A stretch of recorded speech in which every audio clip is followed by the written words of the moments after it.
নমস্কার বন্ধুরা, দুর্দান্ত স্বাদের গাজরের পরোটার রেসিপি নিয়ে চলে এসেছি। দুটো গাজর নিয়ে নিয়েছি, দুটো কাঁচা লঙ্কা একসাথে মিক্স করে নিয়েছি মিক্সিতে। এরপর আটা আর ময়দা সমান পরিমাণে নিয়ে নিয়েছি। এর মধ্যে স্বাদ মতো লবণ আর একটু জোয়ান ক্র্যাশ করে হাতে ঘষে নিয়ে নিলাম। আর নিয়ে নেব তেল। আমি রাইস ব্র্যান্ড অয়েল ইউজ করি, আপনারা যে যেরকম রিফাইন্ড তেল ইউজ করেন ওগুলো মিশিয়ে নেবেন। এরপরে পেস্ট করা গাজর আর লঙ্কা যেটা, ওটা আমি ভালো করে মিশিয়ে নেব। এর মধ্যে আমি হাফ চামচ চিনি দিয়ে দিয়েছি, দিয়ে ভালো করে একটা ডো তৈরি করে নিচ্ছি। তারপরে আলাদা আলাদাভাবে লেচি কেটে নিয়ে একটু মোটা গোল করে পরোটার শেপে বেলে নিলাম।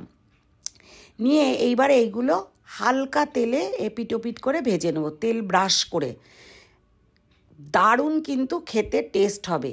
এর সাথে আমি আলুর দম করে নিয়েছি, আপনারা যে যা খুশি করে খেতে পারেন, সস দিয়েও খেতে পারেন, দারুণ টেস্ট লাগবে।